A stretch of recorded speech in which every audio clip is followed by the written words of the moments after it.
Shalom, perkenalkan nama saya Tesalonika Dulce Maria Senewe dengan NIM 2214201181 kelas A6 semester 2 Fakultas Keperawatan Universitas Pembangunan Indonesia Manado.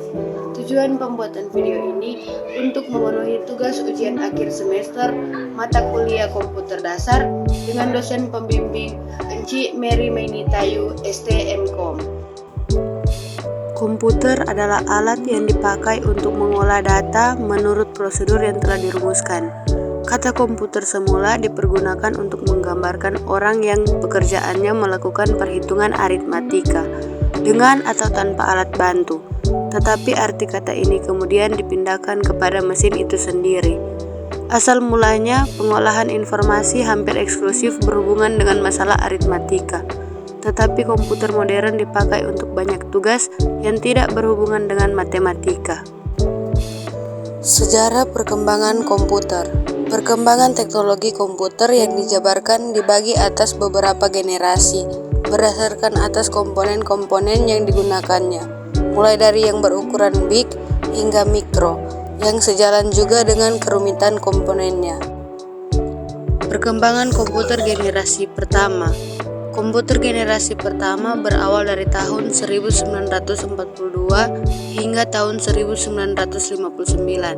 Saat ini merupakan zamannya komputer-komputer raksasa seperti Z3, Colossus, ENIAC, ENVAC, EDSAC, UNIVAC 1. Karakteristik komputer pada zaman ini ditandai dengan ukurannya yang hampir sebesar kamar tidur, menggunakan tub vakum dengan jumlah yang amat banyak untuk menyimpan dan memproses perintah atau instruksi, memakan tenaga listrik ribuan watt, menggunakan bahasa mesin dan hanya dapat digunakan oleh orang yang terlatih.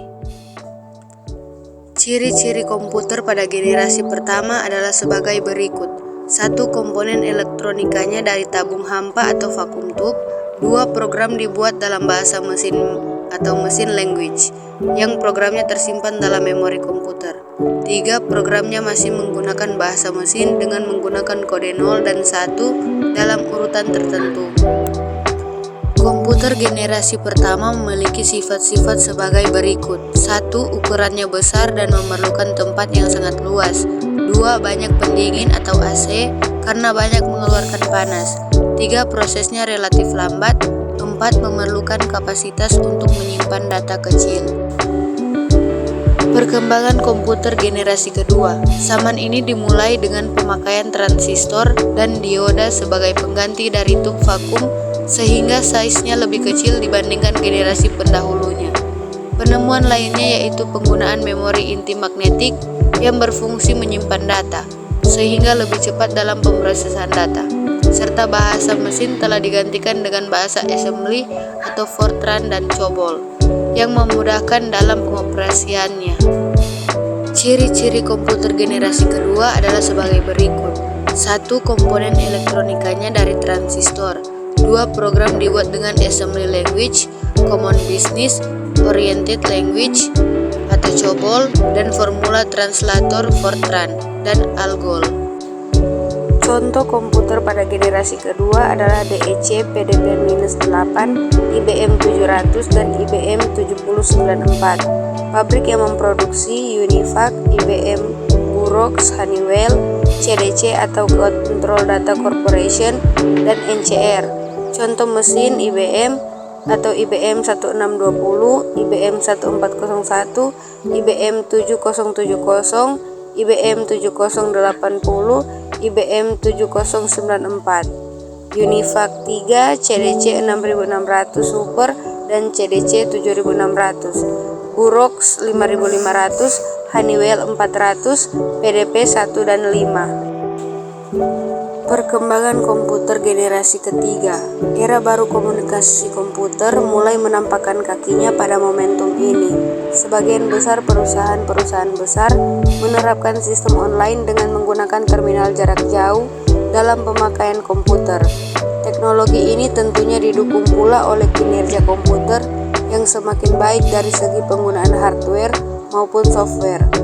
Penemuan baru di bidang hardware dilakoni dengan munculnya IC atau Integrated Circuit dalam komponen komputer karena kelebihannya dalam menyatukan berbagai komponen-komponen dalam suatu chip tunggal sehingga komputer pada saat itu ukuran komputer menjadi semakin kecil tanpa menurunkan kinerja yang dihasilkan, bahkan semakin meningkatkan kinerjanya. Di komputer generasi ketiga adalah sebagai berikut. 1. Komponen elektronikanya dari integrated circuit atau IC yang berbentuk lempengan atau chip. 2. Program dibuat dengan bahasa tingkat tinggi atau high level language, yaitu BASIC, Fortran, dan COBOL. 3. Sudah menerapkan konsep multiprocessing dan dapat menjalankan program lebih dari satu multiprogramming dalam waktu yang bersamaan. 4. Dapat berkomunikasi dengan peralatan lain untuk melakukan komunikasi data seperti telepon dengan komputer. Contoh mesin IBM S/360, UNIVAC 1108, PDP 8 dan 11, Honeywell 200, RCA dan Spectra 70. Pada era ini juga mulai digunakannya sistem operasi atau operation system yang memungkinkan mesin menjalankan berbagai program yang berbeda secara serentak dengan sebuah program utama yang memonitor dan mengkoordinasi memori komputer.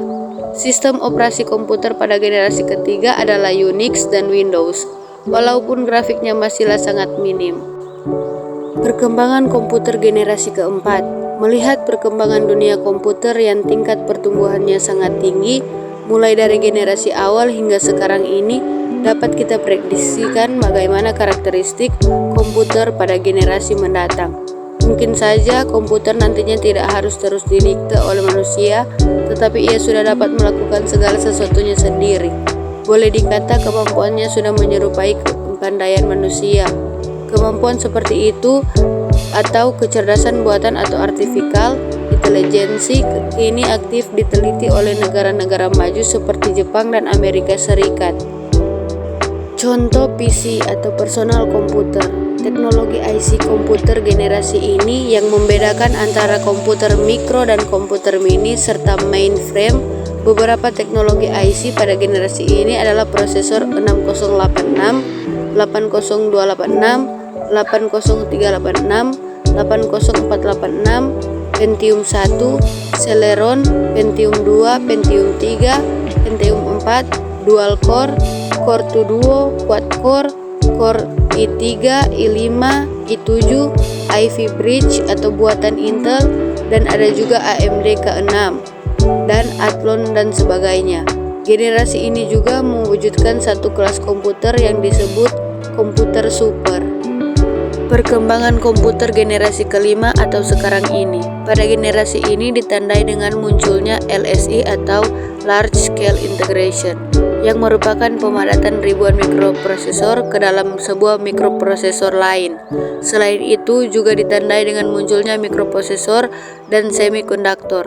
Perusahaan-perusahaan yang membuat mikroprosesor diantaranya adalah Intel Corporation, Motorola, Zilog, dan lainnya lagi. Di pasaran bisa kita lihat adanya mikroprosesor dari Intel dengan model 4004, 8088, 80286, 80386, 80486, dan Pentium. Bingung mau kuliah di mana? Kuliah di UNPI aja. Terletak di Jalan Walter Monginsidi 6 nomor 129 lingkungan 2 Bahu Manado. Kampus UNPI didirikan pada tanggal 2 Oktober tahun 2000.